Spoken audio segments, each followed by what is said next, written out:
Middle age लोग हैं या फिर कुछ तो मैंने ऐसे देखे हैं जो सिर्फ फॉर फन इंग्लिश सीखना चाहते हैं। मेरे पास एक बुजुर्ग है जिन्होंने कहा कि मुझे इंग्लिश सीखनी है, मैं अपने पोते पोतियों से बात कर सकूं, वो क्या बोलते हैं इंग्लिश में, बहुत चटर पटर करते हैं, मुझे समझ में नहीं आता। तो ही वांटेड टू लर्न।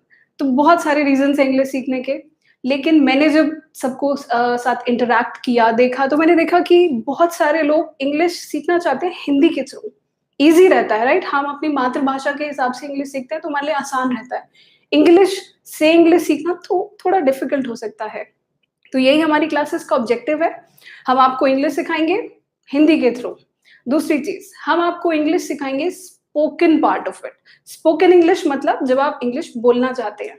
अच्छा, आप इंग्लिश क्यों सीखते हैं? स्कूल में सीखते हैं, ग्रामर सीखते हैं, कॉम्पिटिटिव एग्ज़ाम्स में आप लोग बहुत सारे ट्राई कर रहे होंगे। I have seen many are graduate, बहुत सारे लोग नौकरी पेशा हैं, तो वो ट्राई कर रहे होंगे। तो उनको सीखनी है इंग्लिश पेपर देने के लिए। लेकिन अल्टीमेट गोल क्या है? दोस्तों, लैंग्वेज, भाषा का अल्टीमेट गोल है कि आप उसको बोल सकें, ठीक है?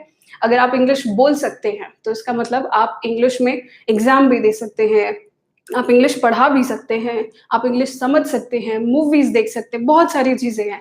लेकिन कब? जब आपको वो बोलनी आती है। सिर्फ़ लिखना काफ़ी नहीं है, समझना काफ़ी नहीं है। हमारे स्कूलों में हमें सिर्फ़ ग्रामर सिखाई जाती है, कॉम्पिटिटिव एग्ज़ाम्स में जाते हैं तो एक पर्टिकुलर क्वेश्चन सिखाए जाते हैं, ऐसा होता है। लेकिन बोलने के लिए कोई हमको एनकरेज नहीं करता, हमारा माहौल नहीं बनता। तो आपको इन क्लासेस में मेरे साथ 2 चीज़ें करनी होंगी। फर्स्ट ऑफ ऑल, आपको रेगुलर रहना होगा, क्योंकि मैं ट्राई करूँगी कि आप जितना हो सके मेरी नॉलेज इंग्लिश की मैं जितना आप तक पहुँचा सकूँ, पॉसिबल हो। और दूसरी चीज़ ये कि आपको प्रैक्टिस करनी होगी।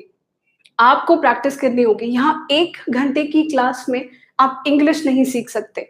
आप 1 घंटे की क्लास में आपको तरीका मैं बताऊँगी और उसकी प्रैक्टिस, उस पर मेहनत आपको करनी होगी। आप अपने दोस्तों से बोलिए बिना किसी हेजिटेशन के, फैमिली से बात कीजिए, तभी आप इंग्लिश बोलना सीख पाएँगे। जब एक छोटा बच्चा होता है, लोग कहते हैं ग्रामर सिखा दो। छोटा बच्चा होता है, वो जब लैंग्वेज सीखता है, तो लैंग्वेज पहले सीखता है या ग्रामर के रूल्स पहले सीखता है? आपसे मैं सवाल कर रही हूँ, आप जवाब दीजिए कि ग्रामर पहले आई या लैंग्वेज पहले आई? वो होता है ना, पहेली मुर्गी पहले आई अंडा, ये कुछ इस तरीके का है।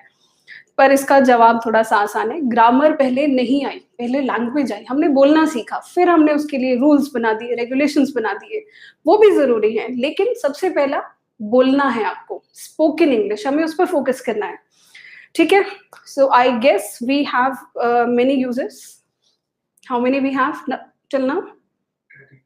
32, ओके, 32 पीपल हमारे साथ जुड़ चुके हैं, तो हम अपनी क्लास थोड़ा अब शुरू करते हैं। कोई बात नहीं, लेट का